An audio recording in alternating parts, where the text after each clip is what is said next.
আইপিএলে লখনৌয়ের অধিনায়ক ঘোষণা কলকাতায়, সোমবারই দায়িত্ব দেওয়ার সম্ভাবনা পন্থকে। আইপিএল শুরুর তারিখ ঠিক হয়ে গিয়েছে, সরকারি সূচি ঘোষণা বাকি। তার আগে সোমবারই লখনৌ সুপার জায়ান্টসের অধিনায়কের নাম ঘোষণা করে দিতে পারে।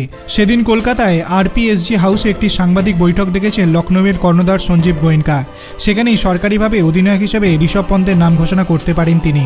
সূত্রের খবর, ওই দিন পন্থ নিজে হাজির থাকতে পারেন সাংবাদিক বৈঠকে। গোয়েঙ্কার পাশে বসে সাংবাদিকদের প্রশ্নের উত্তরও দিতে পারেন তিনি।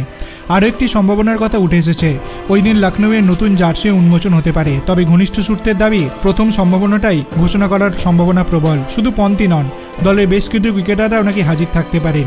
সৌদি আরবের জেড্ডায় গত বছর হয়েছিল আইপিএলের মহানিলাম। পন্থ আগেই নিজের নাম তুলে নিয়েছিলেন। নিলামে বেঙ্গালুরু হায়দ্রাবাদের সঙ্গে লড়াই হয় লখনৌয়ের। তারপরে Delhi right two match card প্রয়োগ করে। লখনৌ 27 কোটি দাম রেখেছিল, তা দিতে পারেনি দিল্লি। ফলে লখনৌ রেকর্ড দামে কিনে ফেলে পন্থকে। দিল্লিতে খেলার সময় শেষ 3 বছর অধিনায়কই ছিলেন পন্থ। 2023 সালে চোটের কারণে খেলতে পারেননি। ফলে লখনৌয়ের যে অধিনায়ক হিসেবে তার নামই ঘোষণা করবে তা নিয়ে সন্দেহ থাকার কথা নয়। তবে নিকোলাস পুরানকেও অধিনায়ক হওয়ার সম্ভাবনা ছিল, তাকে টেক্কা দিয়েছেন পন্থ। আপনার কি মনে হয়, পন্থ কি অনন্য কিছু করে দেখাতে পারবে? সেটি আপনি ভিডিও কমেন্ট সেকশনে জানাতে পারেন। ভিডিওটি ভালো লাগলে লাইক করবেন, চ্যানেলটিকে সাবস্ক্রাইব করতে ভুলবেন না। ধন্যবাদ।